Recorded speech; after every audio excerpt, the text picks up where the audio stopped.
All right, let's start. This is a quick summary of chapter 2.2. We are going to start our course on probability by looking at the following four key definitions. First one is an experiment.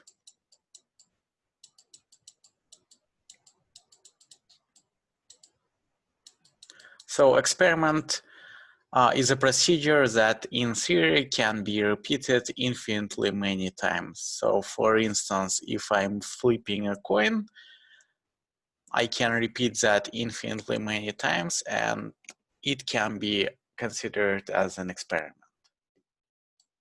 Second definition that we are going to look at is sample outcome. Sample outcome is one potential result of our experiments. So let's assume that I get heads on my toss, and my sample outcome, which usually is denoted by small letter s, is a toss resulting in heads. Next definition that we are going to look at is sample space.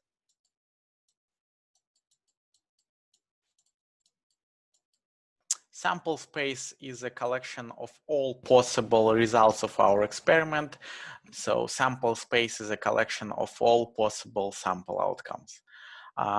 Usually we are going to denote it using big letter S, or in some other literature, it is denoted by big letter omega. All right, so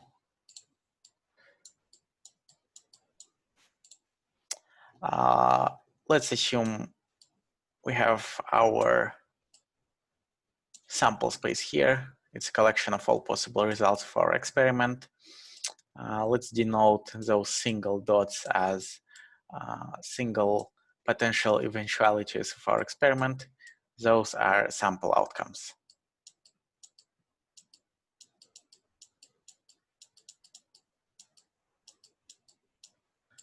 And let's see, we have some other sample outcomes in our sample space. All right, next definition that we are going to look at is an event.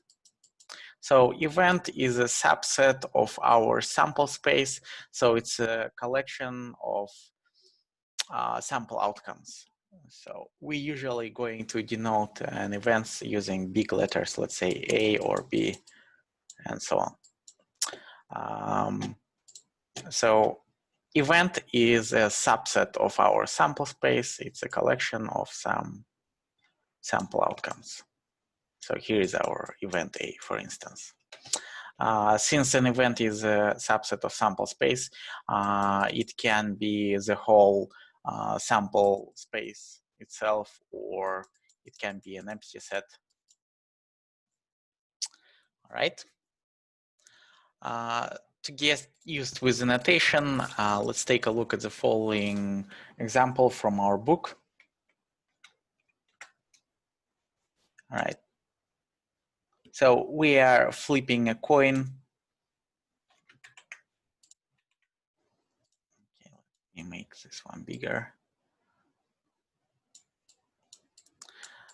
So we have the following experiment. We are flipping a coin 3 times. Let's take a look at the notation of sample space, and let's answer the following question: which sample outcomes make up an event A? Majority of coins show heads.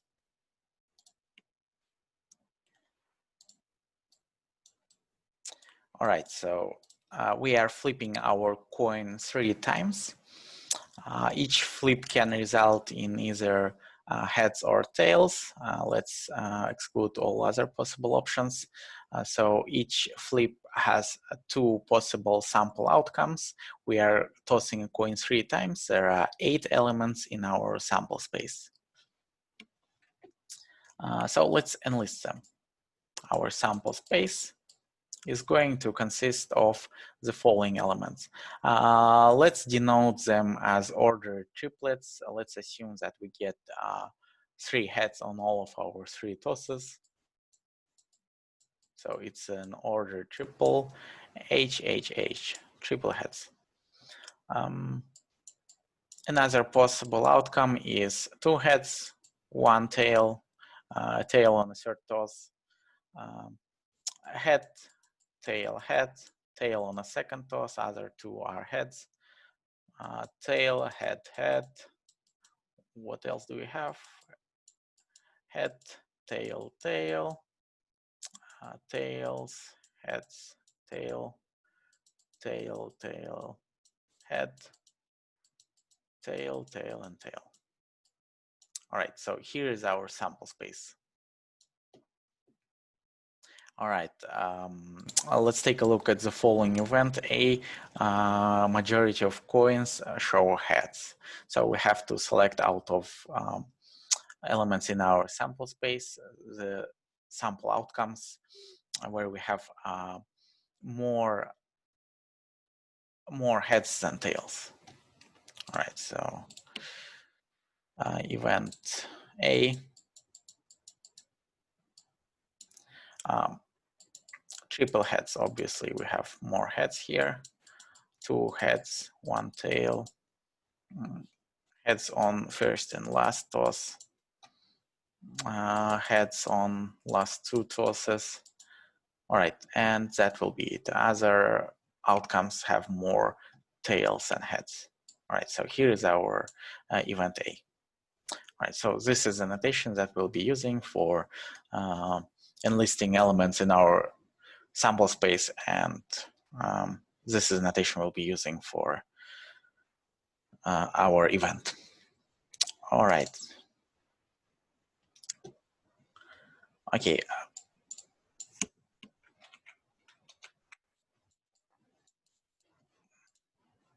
We might have cases when our number elements in our sample space is not necessarily finite. Let's take a look at the following experiment. Let's say we are tossing our coin until first tail appears. So we are tossing our coin until first tail appears. Let's enlist elements in our sample space. Let's assume that we get tails on our first toss. Here is our one possible outcome of our experiment. Let's assume that we get tails on our second toss, heads on first. Let's assume that we get tails on our third toss. We have a couple of heads at first 2 tosses, and so on.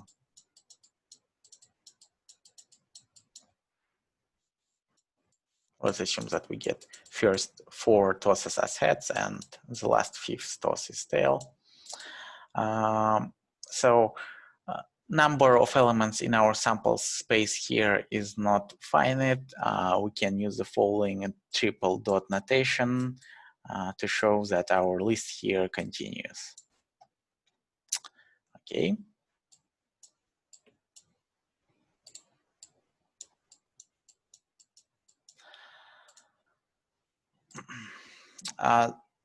There is also other way to indicate elements in our sample space in the case when our sample space is not finite. Let's take a look at the following example. So we have a computer programmer that is running an experiment where he's choosing coefficients, the real coefficients A, B, and C for the following quadratic equation: ax squared plus bx plus c equal to 0. So his experiment consists of choosing the values for real coefficients A, B, and C. Okay, first let's define our sample space. And second, let's define our event A. Equation has 2 equal roots. So first task is to define our sample space. Second task is to define an event A where our equation has 2 real roots, has 2 equal roots. Okay, So we can use formulas to characterize our elements in our sample space. So we can use the following notation. His experiment is in choosing the 3 real coefficients A, B, and C, or choosing the following triplet A, B, and C, such that those are real numbers. A is from -infinity to +infinity. B is from -infinity to +infinity. And C is from -infinity to +infinity. Right, so here is our sample space S. Okay, now let's define our event A. Equation has 2 real roots. Quadratic equation has 2 real roots if discriminant is equal to 0. So elements in A are ordered triplets of the type when discriminant is equal to 0b squared minus 4ac is equal to 0.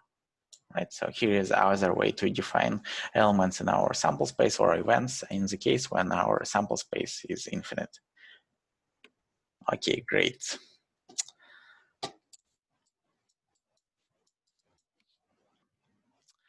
Okay, so we will be also using some basic tools from set theory you guys are probably already familiar with. Anyway, let's take a look at the following definitions. So we are going to study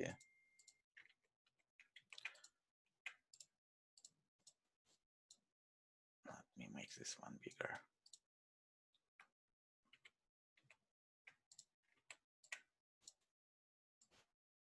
Okay. So now we are studying unions, intersections, and complements. Let's take a look at the following definition.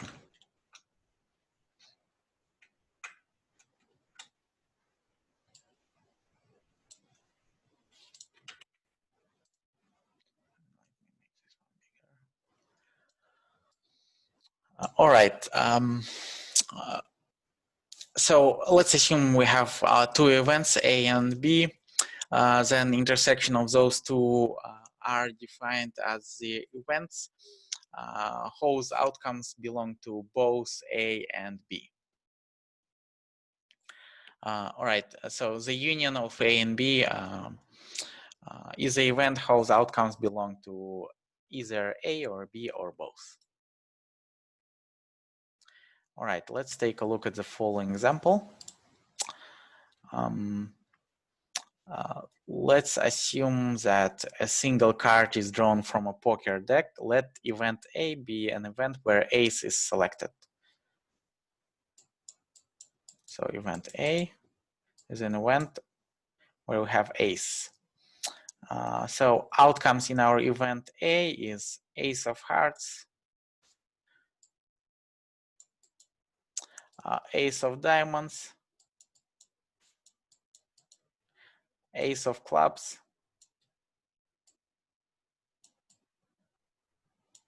and ace of spades.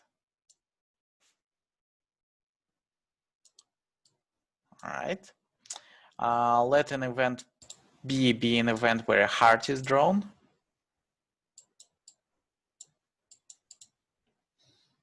All right, so the outcomes here are 2 of hearts, 3 of hearts, and so on, up until ace of hearts.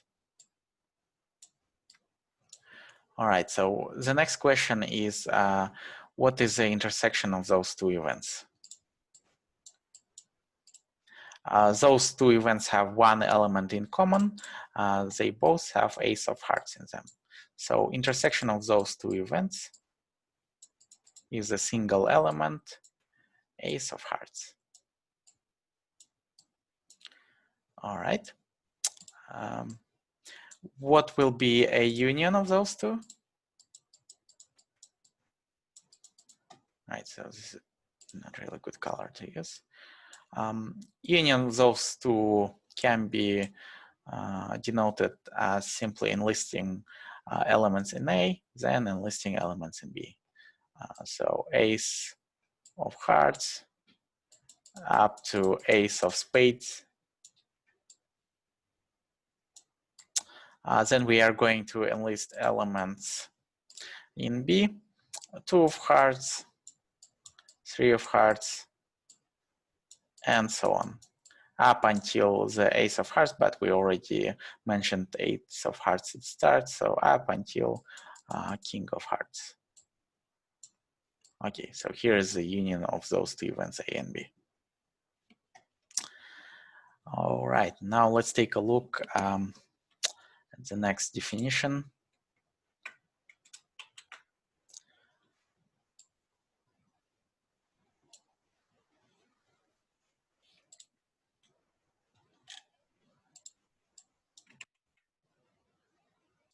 Let me make this one bigger. All right. So two events A and B are said to be mutually exclusive if they have no common elements or their intersection is an empty set. So two events are said to be mutually exclusive if their intersection is an empty set.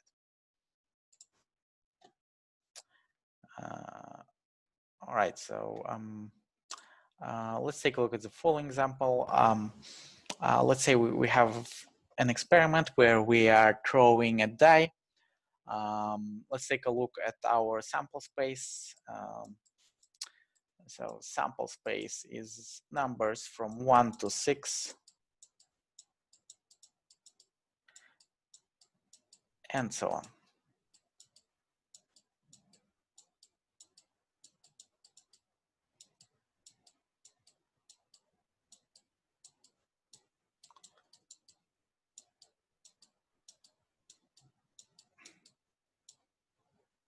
Okay.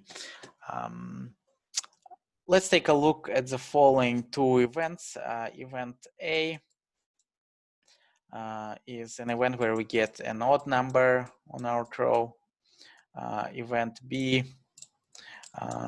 is an event where we get even number on our throw.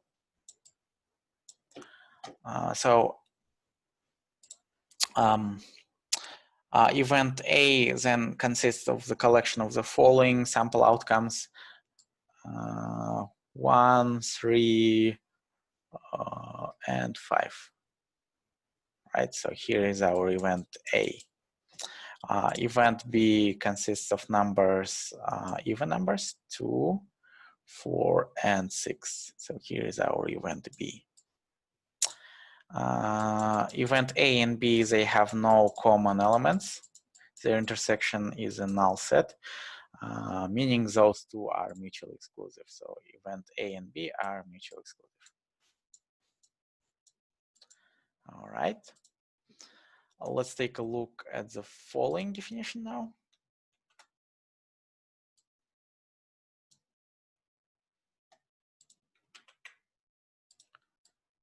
Okay, let me make this one bigger.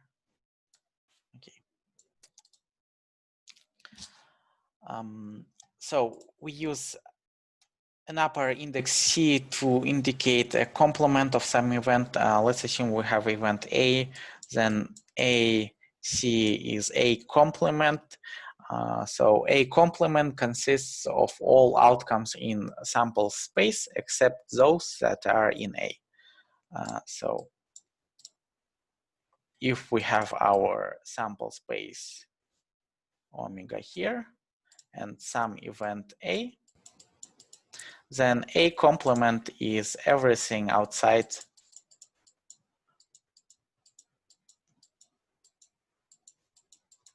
of our event A. So all other elements in omega other than those in A. Okay.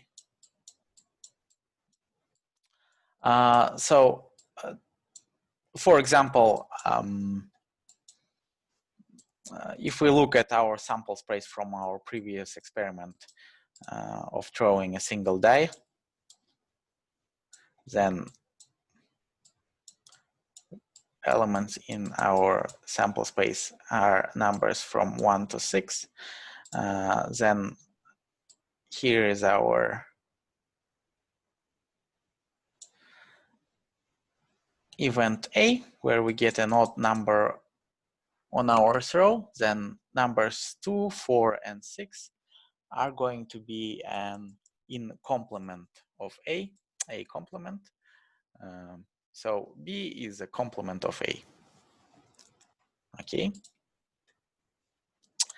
great.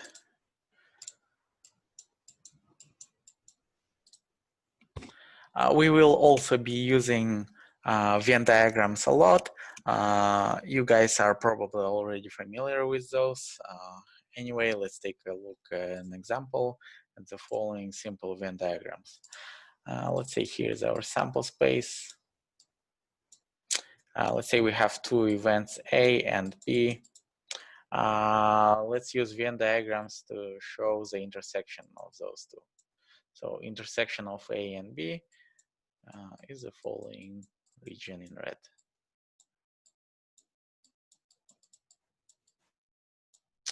Let's use Venn diagrams to represent intersection or a union of two events. So union of A and B. Let's color it in blue. So here's our sample space. So this is a union of events A and B. Let's represent a complement of event A. So if we have event A complement is everything that is outside.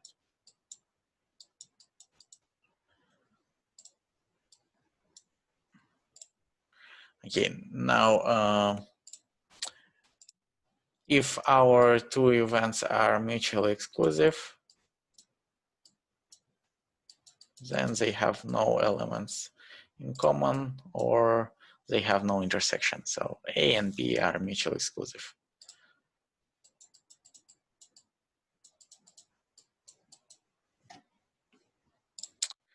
All right, let's take a look at the following example.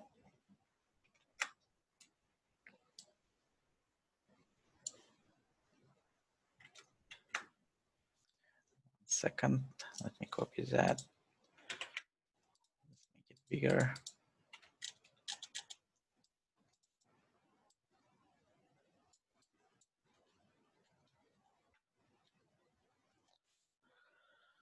All right, we have two events A and B.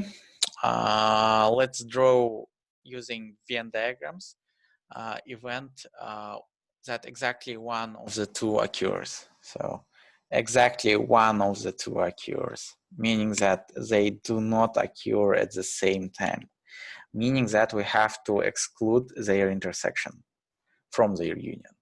So let's draw that. We have an event A and event B. So this is an answer to first part A. Event that exactly one of the two occurs. So this is everything in their union except their intersection because they do not occur at the same time.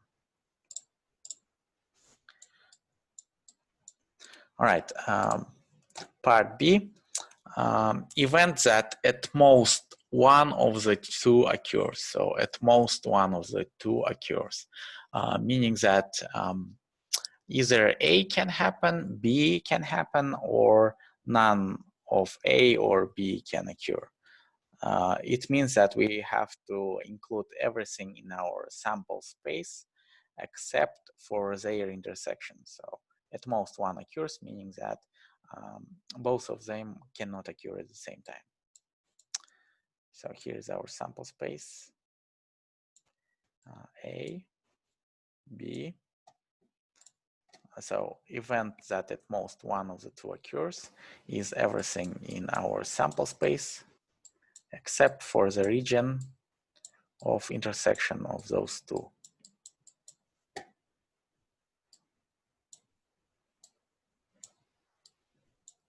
Okay, so here's our A And here is our B.